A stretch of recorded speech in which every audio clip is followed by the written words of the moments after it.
therefore, Alexander Pope is a central neoclassicist. So he's a little bit more strict than Dryden. We're going to see that his view of decorum is a little bit more strict than Dryden because he's living in the very heart of the neoclassical age. Now, Pope's essay on criticism is, again, not an essay. Guess what? It is a verse epistle. Just like Horace's Art of Poetry, it is a letter written in poetry. He's imitating Horace here. Now, his essay, Pope's essay, like almost all of his poetry, is written in what we call heroic couplets. What are heroic couplets? They're 2 lines of poetry. Each line of poetry has 10 syllables and 5 stresses. In other words, da-dum, da-dum, da-dum, da-dum, da-dum. 2 lines, and those 2 lines rhyme.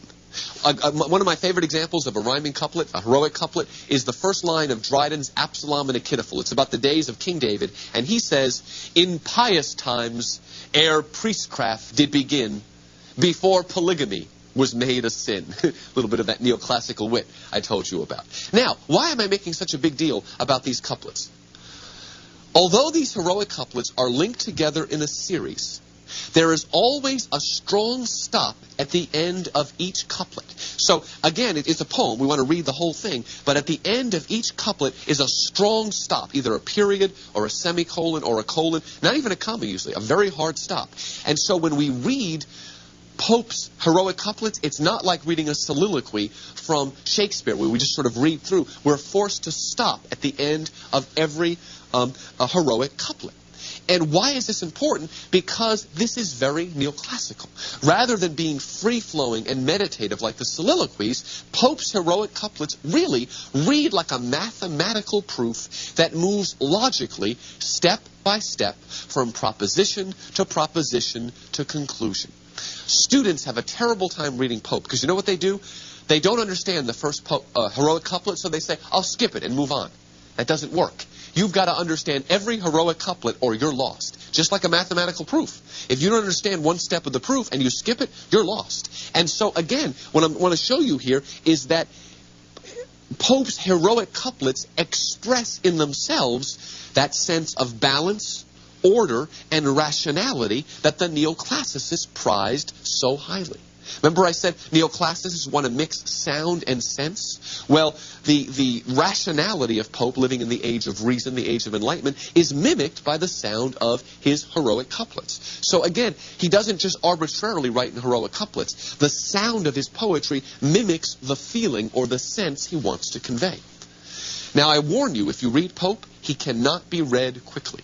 He calls for intense concentration and a keen sense of proportion. You know what it's like? It's like listening to Baroque music. If you listen to Bach or Handel, you've got to pay attention because everything is subtleties, isn't it? Very small subtleties, balance and rationality. I like to think of Pope's poetry as decorum set to meter. If you want to know what decorum is, just listen to the sound of Pope. Or again, listen to Baroque music by Bach or again, Handel or some of the Baroque musicians. Again, that order and balance. All right, let's look specifically at the essay itself. Like Horace, Pope spends much time defining the proper role of the critic. According to Pope, true taste in a critic is as rare as true genius in a poet. In other words, criticism is not to be looked down upon. That's a gift too. A true critic is as great as a true poet. Now, the function of the critic, therefore, is almost as vital as that of the poet. And we saw this before in Horace. The critic's important. Now, still, the poet is more important, finally, for neoclassicists, but the critic is important, and there is a relationship here. You know what? Pope tells us that in some ways a bad critic is more dangerous to art than a bad poet. Bad poetry, we can just dismiss it. But bad criticism can corrupt everything and form more bad poetry. So for Pope, criticism is very important. And he's very much a poet and critic at the same time. Now, many critics, according to Pope, write not out of the love of poetry or out of a fine sense of judgment, but out of envy and spite. They destroy what they cannot do. And if there's one thing that Pope hates, it's a bad critic. Bad critics are nasty people that can't write their own poetry, so they go around destroying other people. And that's a big no-no for Pope. For Pope, a true critic should be the handmaiden of poetry. A critic should respect poets and love them and help them. And yet, Pope knew that so often critics turn against poets with Oedipal fury. We're back to that anxiety of influence. In other words, sometimes critics do what bad philosophers do. They attack poets. In other words, they attack what they cannot do. This is terrible. Pope really lays it into these people. In fact, he compares bad critics to half-breed mules who lack both the genius of the poet and the taste of the true critic. Rather than accept the limits of their gifts, they elevate themselves by finding fault in others. And you've all experienced peevish, nasty critics. You know what a good example of this is? A lot of my college students, like most college students, have jobs where they work at a supermarket or they work at a clothing store, and some of them have terrible managers. And I think you all know that usually the worst ones are the middle managers, not the top managers. Because oftentimes the middle managers have very low self-esteem, and so they give themselves jollies by stepping on you. So a lot of times, the ones that have more power are better because they don't need to prove anything. Well, that's what he's saying. Critics are like bad middle managers. Bad critics are like bad middle managers because they got to step on everything. Well, that's what a bad critic is. What is a good critic? The true critic, the good critic, is like the true poet. He must learn humility. He must be humble. And according to Pope, and this is very neoclassical, the best way to learn humility is by exposing yourself to the sacred fire of ancient literature. You spend your time reading Homer and Virgil, that will humble you when you realize their greatness. And you'll get rid of all this nasty peevishness. Furthermore, the true critic, for Pope, must judge art not on the basis of his own prejudices, but via a close, fair, genial study of the poet's age, his chosen genre and mode of imitation, and the desired end and aim of his poem. Remember we talked about genial criticism before? A good critic is one who respects what the poet's trying to do, doesn't impose his own taste upon the poet, but tries to figure out what the poet's trying to do, what kind of genre it is, what kind of mode of imitation, and follows along that way. That is genial criticism. So what Pope is telling us basically is that there's a right way to criticize and a wrong way to criticize. And what he's also telling us is that just like there's rules for poetry, there is rules for criticism, or there are rules for criticism. Now, alas, I would argue, modern academia has not heeded the advice of Pope. And I'll get on my soapbox a little bit here. I feel that many times modern theorists too often stand in judgment on the great poets of our tradition. What I'm saying is that rather than learn from the poet's genius, many modern critics look down upon them as politically unenlightened. You know, sexist, racist, homophobic, right? Rather than judge poetry on its own merits, they bend poetry on the rack of modern theory. And one thing that bothered me, and I only graduated from graduate school in '91, so this is very fresh in my mind, one thing that bothers me about so much modern theory is so often, again, it stands in judgment. Rather, why do we go into poetry? Why do I go into teaching? I went in because I loved Shakespeare and Wordsworth and Milton, and I wanted to learn at their feet, to learn from them. But so often, in graduate school, students now are taught to look down on the poet as, again, woefully unenlightened. I'll give you an example of this. One of the things that bothers me is a lot of my students go to seminary, because I teach at a Christian school. And so often, students go to seminary with this great love of the Bible, the Word of God. And so often, when they leave seminary, they now look down on the Bible. It almost always happens after the first or second year of seminary, they start speaking condescendingly about St. Paul. Oh, well, you know, that's St. Paul's sexism. This is really something that bothers me because, again, we lose our respect.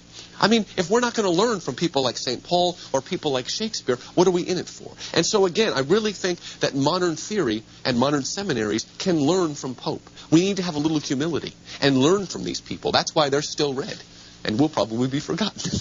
Okay, finally, according to Pope and his neoclassical theory, the best poets and critics look to nature as the source, the end, and the test of art. I've alluded to this many times, but let me say it now. For neoclassicists, you look to nature.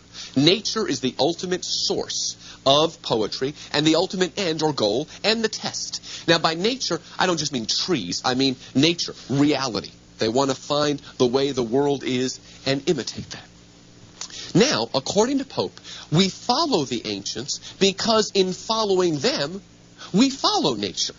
And so, Pope says in a famous phrase, Virgil discovered that to imitate Homer was to imitate nature. The reason Virgil imitated Homer was because Homer got it right, so Virgil might as well imitate. You know, we want to learn from the people that got it right. That's a very neoclassical, traditional way of looking at things.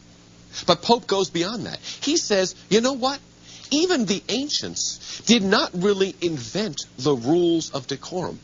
They didn't invent decorum. They found it there in nature.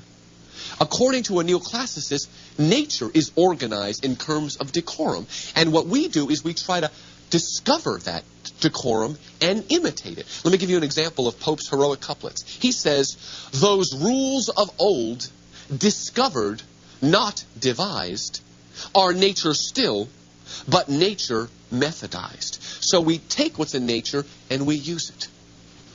According to Pope, nature is the best touchstone of art, for it is unchanging and eternal. How can we measure art? Let's measure art against something that doesn't change, nature. Rather than against changing fashions and whatnot, let us test art against something that is unchanging. Now, I want to make a little analogy here to another work by Pope. In addition to his essay on criticism, Pope wrote an essay on man, which was more about philosophy. And in his essay on man, Pope sums up the neoclassical vision of the cosmos by asserting that in nature, all is ordered and everything has its proper place in the great chain of being. Many of you may have learned before this idea of the great chain of being. You see, neoclassicists not only looked for decorum in poetry, they looked for decorum in the universe itself. And according to the great chain of being, there's a hierarchy. At the top of the chain is God, then the higher order of angels, down to the lower order, down to man and the animals, and all the way on down to the rocks. Everything has a place. It has a rung, let's call it, in the ladder that is the great chain of being. That is a very ordered view of the world, neoclassical. And according to Pope, we must accept our place in this chain and the limits that come with it. In other words, if we want to be human, we've got to stay in our rung. Don't try to become an angel, go up, or try to become a beast by going down. You've got to stay where you belong in the great chain of being. Now, notice in the same way that we've got to accept our limits sort of philosophically, we must also accept the laws and restraints of decorum. So you see how, again, one of the things about neoclassicism is it has this wonderfully rational, ordered view of the universe. And that's what we call the Enlightenment, right? What we call the Age of Reason. Now, although Pope admits that there are times when, in a moment of Longinian sublimity, a poet may fly beyond the rules of art to a higher plane, such flights of fancy should be the exception and not the rule. In other words, like Dryden, he admits, yes, there are some times when you want to break away and break from decorum for effect. But that should be the exception, not the rule. That's very neoclassical. In romantic art, they're always breaking away. For neoclassicists, they break away when necessary, but in general, you want to stay. Because if that becomes not the exception, but the rule, you've lost decorum. So again, this is a very neoclassical view.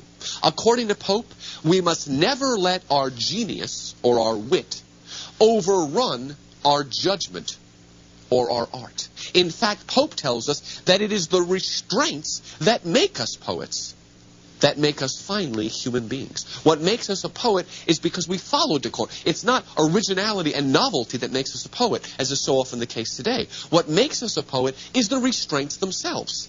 And in the same way, what makes me a human being is because I am neither an angel, up the rung, or a beast, down a rung.